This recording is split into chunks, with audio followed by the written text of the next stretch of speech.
Hello everyone, welcome back to my channel. My name is Piyush, and before starting this video, I think I owe you an apology. I remember correctly, like I promised, that I will be completing the Azure DevOps Zero to Hero series within the month of November. But as I was traveling to India and then I was busy with catching up with family, going through jet lag and few other personal commitments, I could not deliver it, but I promised on time. But now I'm back and I'll try to complete this series as soon as possible with all the content that I promised earlier. So a huge shout out to my friend Ayush Goyal, who let me use his space to record this video, and because I did not have any other space to record the video at my home, so yeah, that's why I'm recording it at my friend's place. And this is video number 9 in the series Azure DevOps Zero to Hero, and this particular video is focused on self-hosted agent and virtual machine scale sets.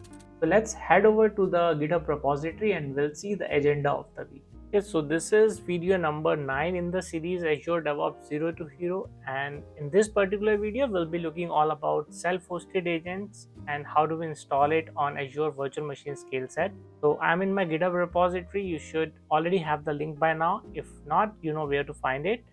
The first topic is Microsoft hosted agents versus self-hosted agents. Why do we use it, and ways to set up self-hosted agents on virtual machine scale set, containers, and so on. And what exactly is virtual machine scale set, and how do we use it to set up Azure DevOps self-hosted agents. And then we'll register the agent with the help of a real-time demo, and we'll be following all the other steps. So let's start with the first topic, Microsoft hosted agent versus self-hosted agent. As we can see on the left side, we have a shared pool, which is Microsoft hosted agent. You don't get a dedicated agent when you use a Microsoft hosted agent. Basically, every user, irrespective of the organization or the project, can have access to this shared resource pool. And when you create hosted agent, Microsoft assign certain resources from this shared pool to each of the users, right? So this is more like a PaaS service where the entire infrastructure of the agent is maintained by Microsoft itself, and you get to use the services using the Microsoft hosted agents. So the process, the flow that it follows, it's you request the agent to be provisioned and to be used in one of your pipelines. Then agent gets provisioned, right? And it executes your task like a build job or CLI command or anything else.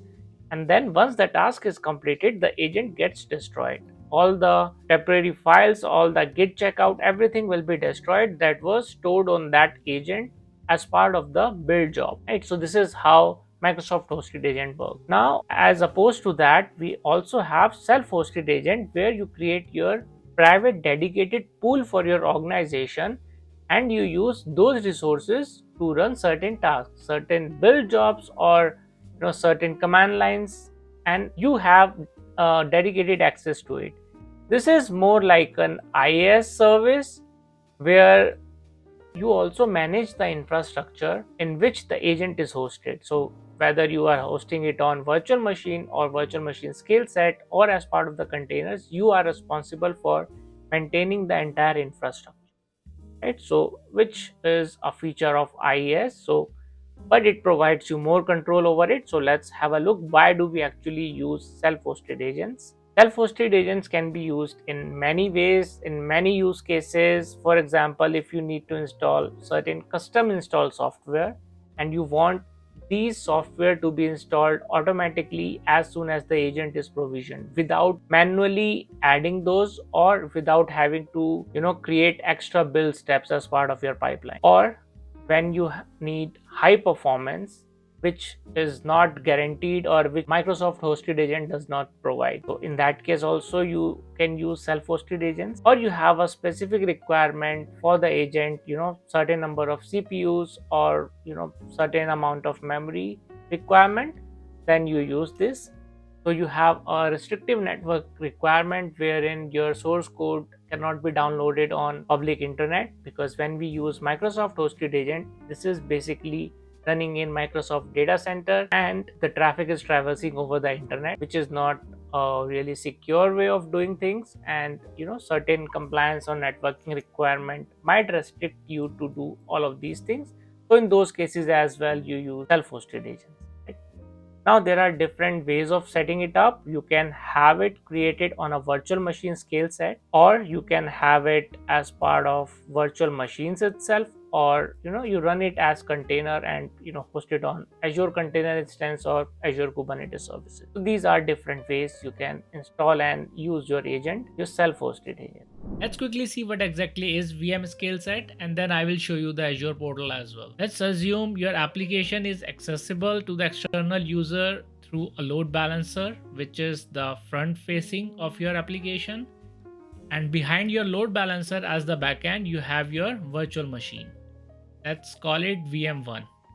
Now let's say if a disaster hits, or the VM crashes, or due to any reason the VM is not responding to the load balancer, your application will fail to respond to your user, and the user will not be getting any response back from the website. So this scenario is called single point of failure. So here the application is not highly available. Now to avoid a single point of failure and make your application highly available, we use something called as virtual machine scale sets. So in this virtual machine scale set, we provision multiple VMs. Let's call them VM1, VM2, and VM3. So this is VMSS 1, and this is listening to your load balancer as the front end. And here is your user accessing the application through your load balancer. Now let's say if VM1 goes down, then virtual machine scale set will provision another VM. Call it VM4. And it will make sure that certain number of VMs are always available and ready to serve the traffic. It has another important benefit, which is automatic scaling. So we have already seen scale out and horizontal scaling and vertical scaling in our previous videos. So the same happens over here. Let's say your CPU utilization goes above 75% for a particular VM. Let's call it this one. VM2 reaches the threshold of 75%. Then virtual machine scale set, it will provision another VM, VM5, to balance the load. This process is called scale out. Now because your load on the server was high, that is why we had to provision a new VM. But when load goes down, it should automatically scale back to its original position, right? So that process is called scale in. So let's say when CPU utilization goes less than 25%, it will do the scale in and destroy the VM. And it will make sure that the 3 VMs are always up and running to balance the load. So I hope the VM scale set concept is clear to you now. Now let's move into Azure portal and see how we can create a virtual machine scale set. Now that we know what exactly is a virtual machine scale set, let's go ahead to our Azure portal and let's create a new virtual machine scale set. So I'm already logged in. You can search VMSS from the search bar, virtual machine scale sets, this one, and then hit create. Okay, I'm gonna use the default subscription and I'll create a new resource group. Let's call it Day-9 RG. Okay, and give it a name, Day-9 demo VMSS. Okay, let's choose the region that is closest to you. I'm currently in India, so I'm gonna use Central India, Asia Pacific region, and then choose the availability zones. Let's select all 3, and orchestration mode, make sure to choose uniform, because Azure DevOps self-hosted agent does not support flexible orchestration mode, so that's why I have chosen this one. And then go down and let's select standard B1IS, which is the cheapest machine size for this region, so I use this. Now it has 2 scaling modes. One is manual and another one is auto scaling. So auto scaling based on certain resource metrics such as CPU utilization or even any schedule. But Azure DevOps Pipeline again does not support auto scaling as part of virtual machine scale set, so I'm gonna have to use the manual one. Make sure you use the manual scaling option. Instance count, let's go with 1 for now. Okay, keep everything as default. Hit next. Pod instances, disk, I'm gonna use standard SSD to save some cost here. I don't need premium SSD for this purpose.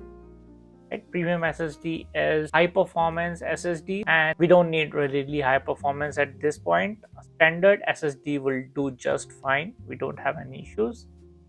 Hit next. Networking, it's gonna create a new virtual network as well, just like it creates as part of a virtual machine. This is same to that, and also create a network interface card and attach it to the VM. Then I'm gonna use the load balancing option as none.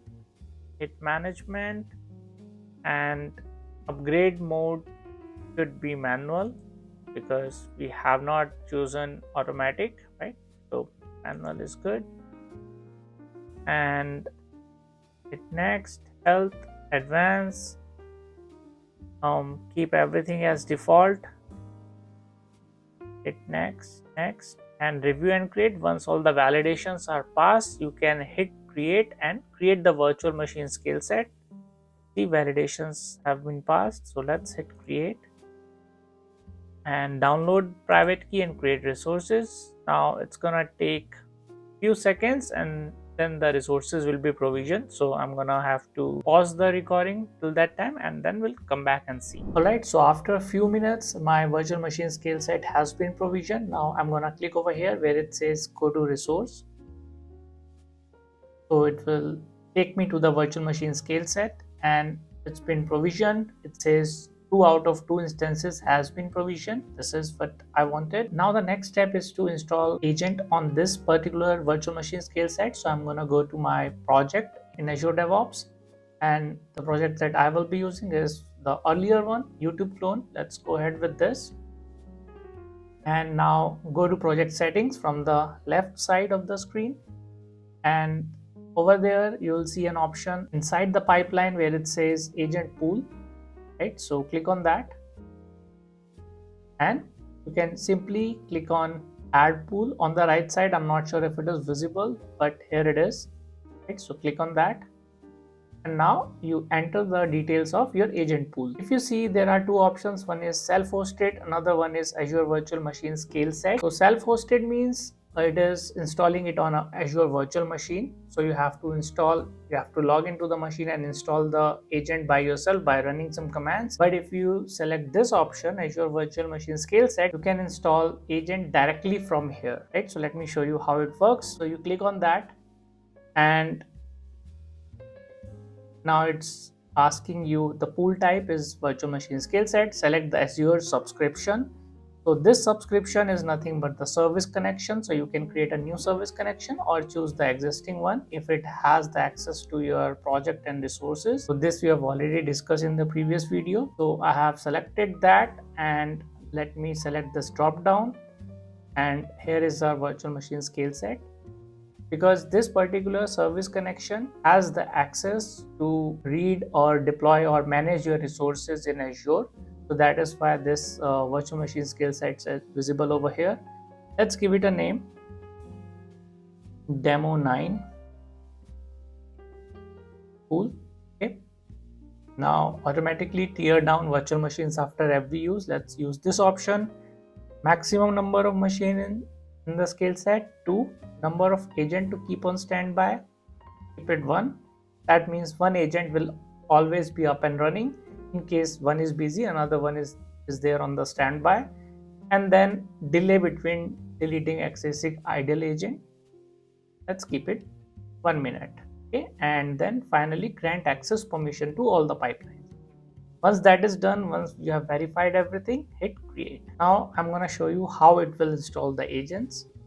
So here is our agent pool, the one that we just created. Click on that. Currently it says no jobs have run on this agent because we have not used it. And if you go to agents, there is no agents are connected because it will take some time. Now let me go ahead to virtual machine scale set, and if you go on the left side, there is an option where it says extensions and applications, right? You click on that.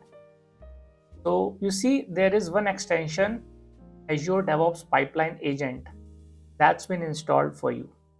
So what it is, within Azure, there is a feature in which you can patch the virtual machines or virtual machines skill set, and there are other applications as well. You can patch those in real time with the help of a pipeline agent such as this one. So these are nothing but the real-time patches that you can run on a running virtual machine or a running virtual machine skill set, because even if we are using virtual machine skill sets, it is nothing but a combination of one or more virtual machines, right?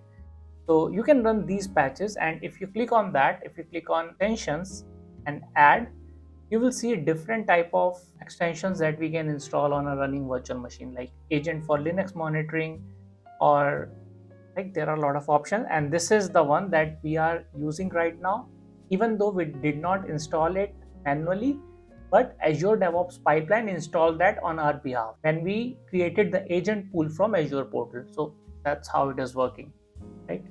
But in case you have to run any custom script, right? So just select this, search custom script for Linux, select this, and you have to enter the script details, like what script or commands you want to run on your running virtual machine without actually logging into it. Then you can do it from here, right? So let me go back. Okay, so once the agent is installed on the virtual machine, it will then restart the virtual machines to make the changes with the help of these agents, right? So once that is up and running, your agent will be installed and the agent pool will have the active and running agent. So if you go to instances now, it says these both instances are running, and I don't think it's been patched yet. It will take some time. So let me go back and hit refresh over here.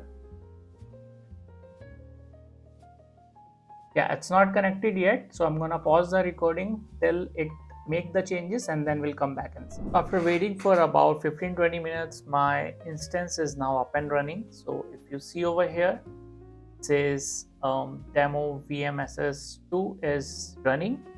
It's in running state. That means extension would have been installed and the agent should have been running by now. So if I go back to my agent pool section, I see the agent is online now. So now instead of using Microsoft hosted agent, we can use this particular agent, which is a self-hosted, and it is running on a virtual machine scale set. Now the reason only one agent is available over here, even though we added 2 as the maximum number of agent, because we have added maximum number of one idle instance, right? So once one instance will always be on the standby. If this instance would be busy in running build for some time, then it will provision another agent, right? It will do that automatically. Now the next part is, how do we use that agent in a pipeline? So let me go back to my pipeline.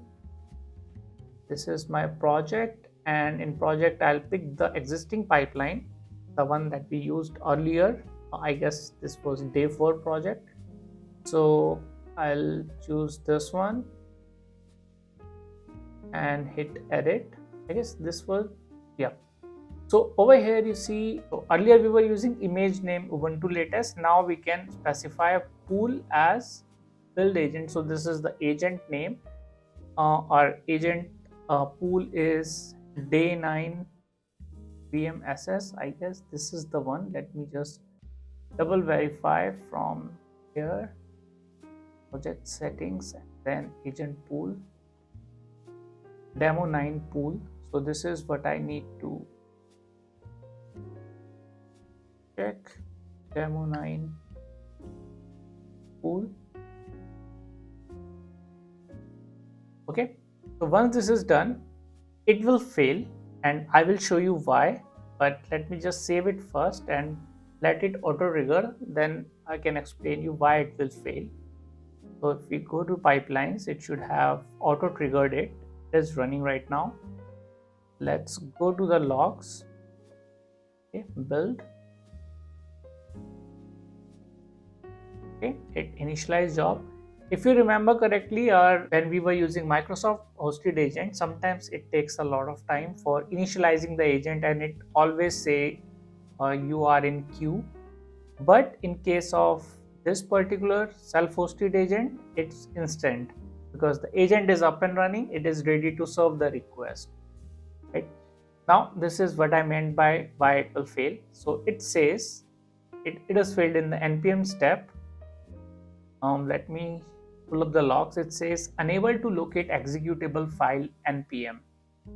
Reason being, when we were using Microsoft hosted agent and we were using image Ubuntu latest, it already had the prerequisite utilities such as npm, Azure CLI, Python, and few other already installed within the golden image. But now that we are using a self-hosted image, it is now our responsibility to install all the required software custom packages within the VM itself where the agent is running. Right? So how we can do that? There are like multiple ways. First, you can just log into the VM and you install the software. You can install npm package. But in case you are using virtual machine scale set, and if we go down that path, the changes will be overridden once the VM is restarted with a new template or with the existing template. So how do we avoid that? What we can do is we can follow the other path, the extension and application path, right? So you can click over here, add extension, search for custom Linux, search for custom script for Linux. Okay, hit next. And you browse your file from here. It should be browsed by the storage account or the GitHub repository. I don't think you can pass the GitHub repository URL from the GUI, but you can run the Azure CLI command for that. It's there in the documentation. I will share the link as well. But if you want to install an extension from Azure portal itself, then you have to upload that script on a storage account, and that storage account should be accessible from your virtual machine scale set, right? Script could be a simple script such as npm install apt-get npm install npm, something like that, right? So that's how you do it. I'm not gonna do it because I want you to do it. So consider this as an assignment for this particular video, right? Install npm utility in the virtual machine scale set with the help of extensions and applications from here, right? Once you make the changes, you have to click over here. It says upgrade extension. Upgrade extension will apply those changes on the running VMs. So that's what you need to do. And once you are done with that, just wait for 10, 15, 20 minutes and the changes will be applied. Then you can run the commands like npm commands from the pipeline itself. Then once you rerun this pipeline job, it should be proceeded further. So that's what we wanted to cover as this particular video. Alright guys, I hope you enjoyed the video and you have learned something out of it. If you did, give it a thumbs up, share with your friends, family and colleagues so that they could also take the advantage of this learning opportunity. If you have any questions for me, you know how to reach out to me. You can just comment on the comment section below, or you can reach out to me via our Discord server and I will try to answer as soon as possible. So if you are new here, hit the subscribe button and I will see you soon with the next video. The next video will be about Azure Container Instance, Docker, and we'll be implementing a real-time project with the help of Azure Container Instances from the basics, like we'll Dockerize the file and then we'll create CICD pipeline. We'll do everything. So wait for that video. It will be uploaded maybe in a couple of days. So yeah, I'll take your leave for now and I will see you soon. Thank you so much for watching. Happy learning.